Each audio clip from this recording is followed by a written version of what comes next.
I am a weird duck in that I really am a reformed MAGA gangbanger. I mean, it's like I left my family. Right. So I really do feel obligated to try to help them, knowing that I don't succeed with most, but I feel like it's my responsibility to try to help, but it's tough. I like the way you just put that, MAGA gangbanger, because Trump is a thug right now. Yeah. He's acting like a thug. I've Yeah. talked to a number of my friends, and they're like, dude, he's coming hard with the thug life. I mean, it's just, this boy's just like, I don't give a shit. Y'all can't stop me. You know, it He's is. untouchable, Michael. He thinks he's untouchable right now. And so that for me is probably the most frustrating part of this, because there are a lot of ways to touch him. Yeah. And no one seems to want to do that. And I don't understand why we don't do more in that space. Well, all his nominees got through, and Michael, and I think you said this to me in December. Hell, they probably would have approved Matt Gaetz. Yes, they would have. Yeah, I don't even understand what that so all his nominees got through. I've heard from Freedom Caucus guys that they will fight Trump in March on budget and debt ceiling stuff, but I don't know how that will. No, they won't. I don't think they will. I think what they're going to offshore that fight to the Democrats, and this is where the Democrats go, you know what? I've got a hair appointment. Y'all let me know when y'all work that out, because y'all got the majority, unitary government. Absolutely. None of this shit. This is why, like, this morning, the new numbers come out for inflation, and Donald Trump is like, Joe Biden inflation is. Yeah. I'm like, no, baby, this is on your watch. This is on you, boo. Stop it. This is you. Trust me, because if the numbers were good, he'd be out there going, see, I got elected and the world is, and it's like, no, it's not. That's not how it is. So this is on you, Donald Trump. This is your inflation. As of January 20, you own all this shit. It's all you, period. And Michael, we've always had a failure of imagination with Trump.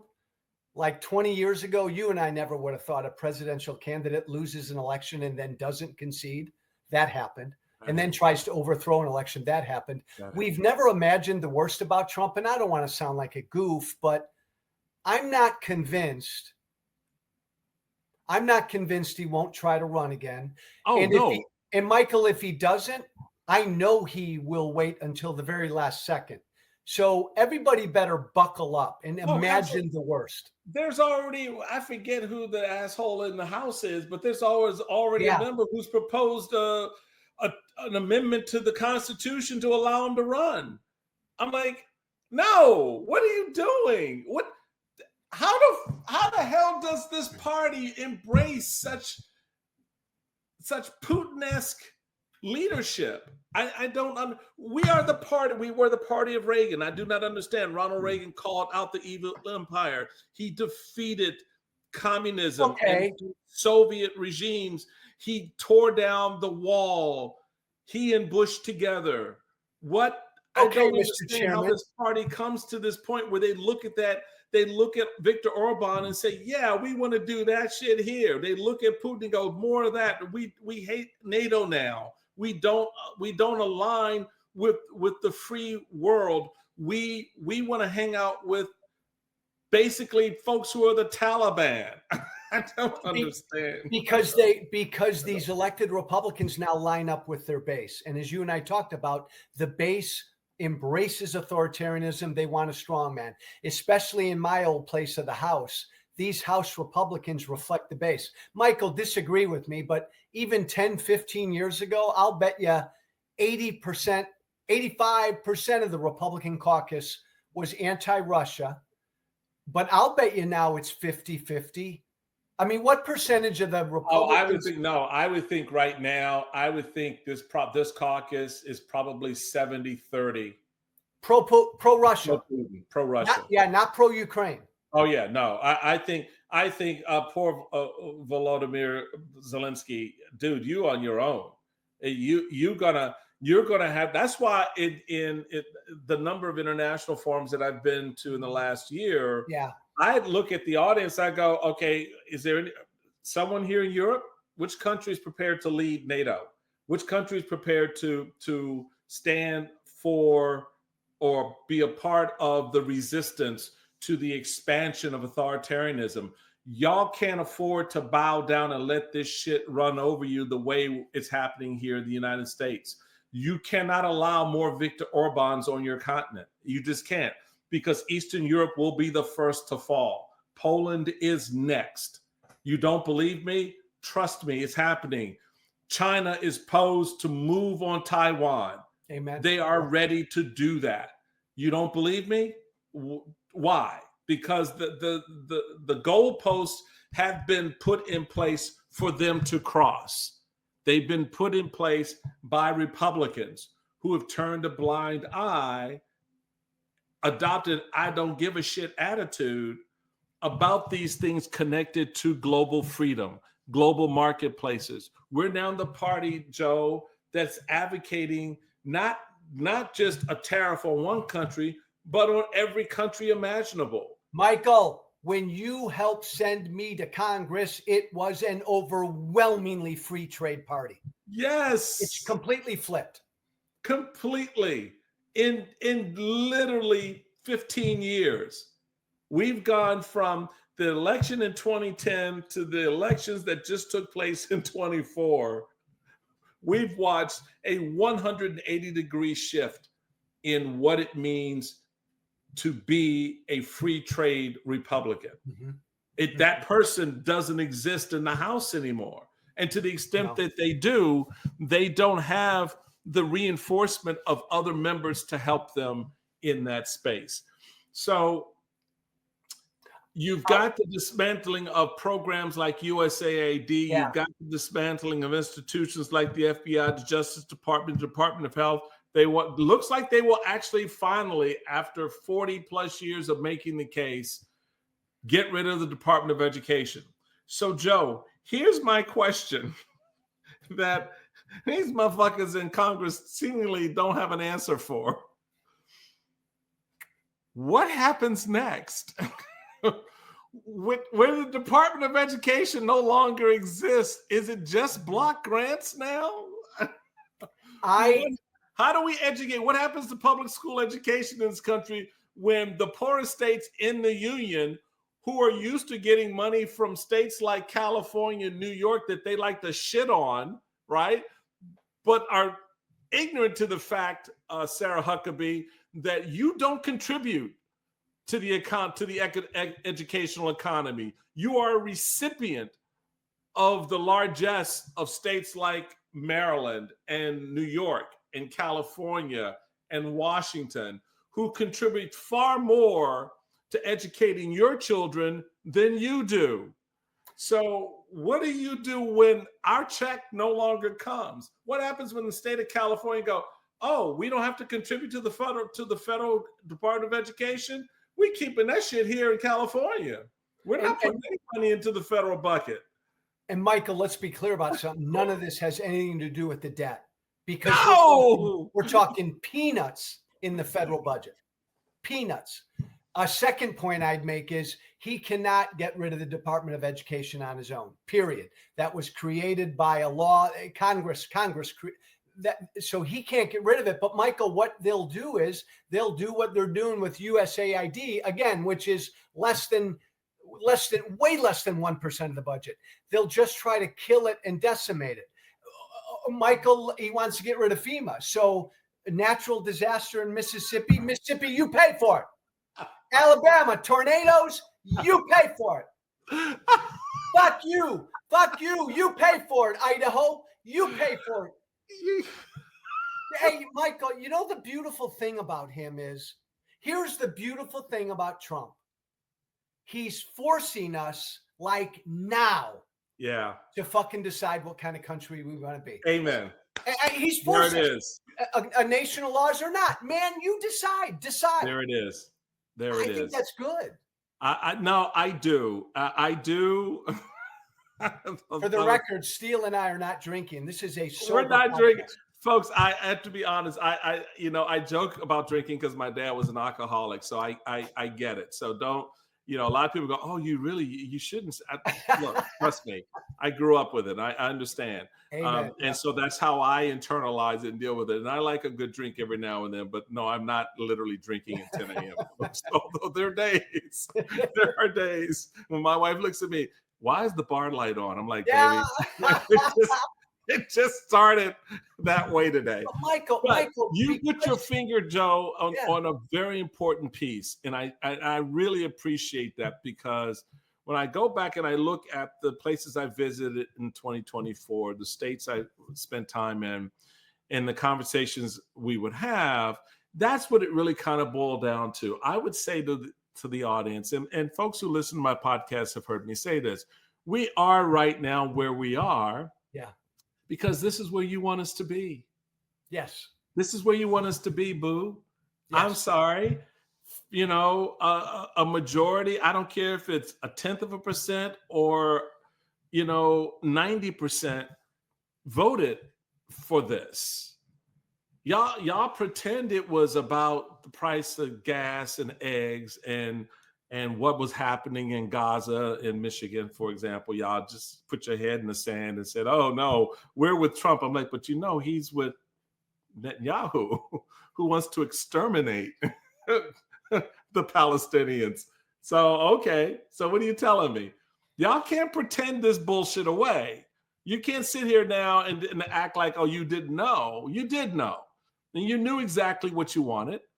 And that's why we're here where we are. So I appreciate very much what you're saying, Joe, because this is a moment where we have to confront ourselves. It's like, Michael, it's like, again, it's the beauty of Trump, because he's so bad and so dishonest and so corrupt and so lawless.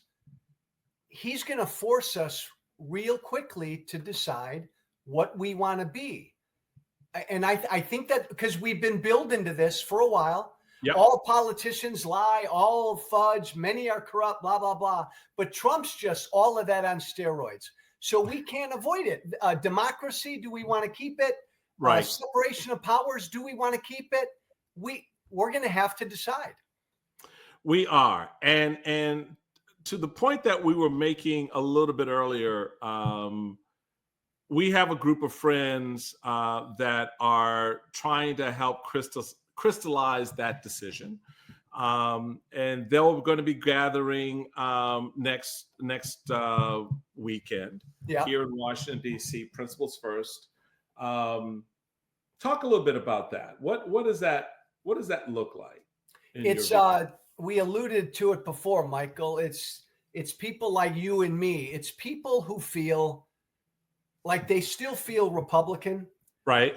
Because the party of Lincoln, Eisenhower, Reagan, they still feel Republican. Many of them are still. Many of them have left.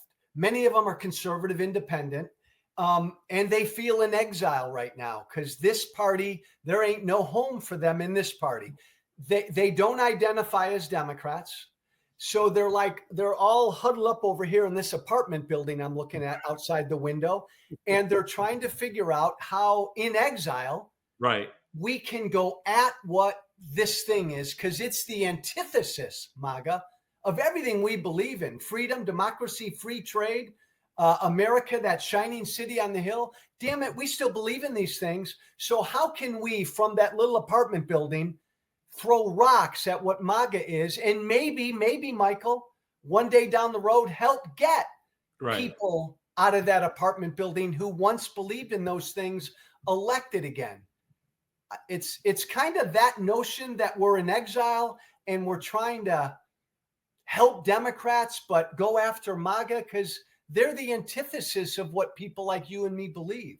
Our buddy Heath Mayo is the driving force, or has been the driving force behind this, along with some others in putting this together.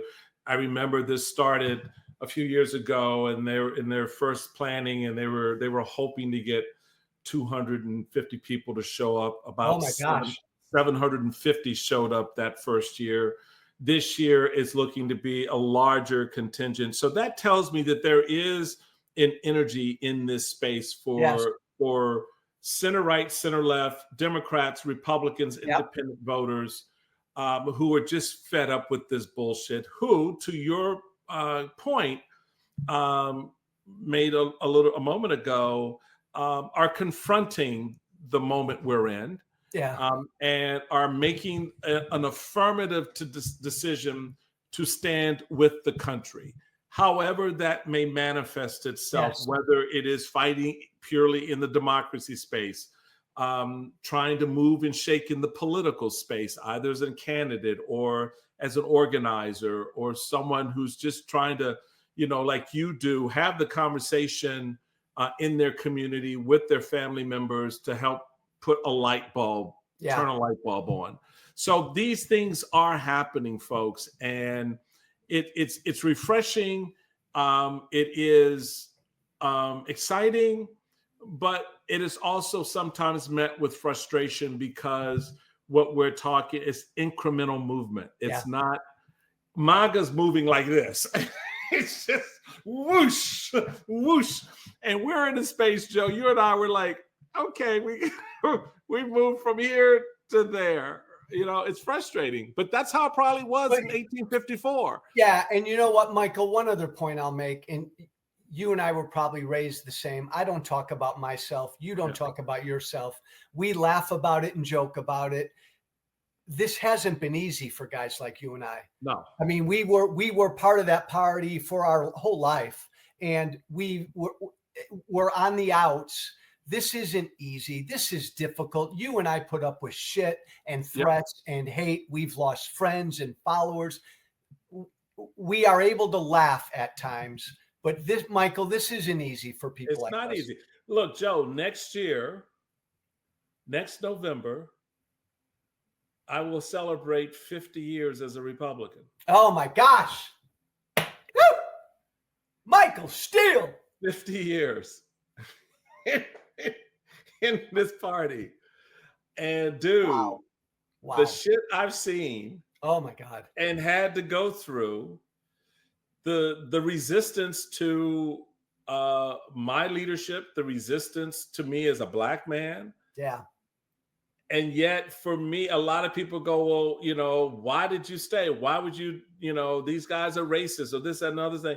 And it really, for me, was when my mama said to me in the summer of 1976, jeez, don't be a Democrat because I'm a Democrat. Go out and figure out for yourself where you belong. Yeah. What you believe in. And I did. I took her to heart and made that journey, researched, learned about the history of each party, recognizing that this party was where African Americans began their political journey in this country, where we would find political resonance and voice, where we would be elected for the first time as members of Congress, as governors, as senators, because we were, the first Black members of Congress were Republicans. The first Black senator was Republican. Yeah. And so we had that space. But even in those moments, they had to deal with the resistance to Reconstruction. Yeah. They had to deal with a party capitulating and allowing the segregationists to reclaim the South and to reclaim, in some measure, a part of their freedom. Yeah. Right? Yeah. When they sat in the House of Congress and watched the blind-eyed political approach to the South reemerging, and the then president Johnson having become president upon the assassination of Lincoln, begin to roll back some of those gains and to soft pedal them. And so I could identify, as weird as it is, I could identify with those brothers. Wow. And they did not give up on this idea of the Republican Party being the party where their freedom would ultimately rest, and would be saved for them and for future generations. And that, if you just take those moments, Joe, and you leapfrog them to the 1950s and the 1960s, where it was Republicans who helped hold together the pieces that Johnson needed to sign legislation. Right. Leveling up civil rights for Black men and women. So that's I look at that 50 years and I go, shit, it's been a bitch. But principally underneath it, I align with a guy from Illinois who's running for Congress who believes the Constitution means something. And he calls the RNC, say, hey, dude, I'm running. I need some help. I need some help. And I'm like, yes, let's do that, because we need those voices that appreciate the value of this Constitution and why it's so damn important. Now you know why Joe Walsh, folks, was important in 2010. Well, and now you know why Michael Steele was important, because he somehow brought the establishment Republicans and the Tea Party Republicans together. Yeah. That wasn't easy. Dude, it was not. It was not. It was a mama and a daddy who really wanted to divorce. And you're like, but no, you can't. But yeah, man, I mean, that's what this moment has come down to for me, which is why, when I see an Adam Kinzinger, Liz Cheney, God bless her, you and so many others who do break away and go, no, because this Constitution means something. These principles that we aligned ourselves with politically under the umbrella of this party still mean something. The party may be for shit, right? Yeah. But the principles that it once articulated still do mean something.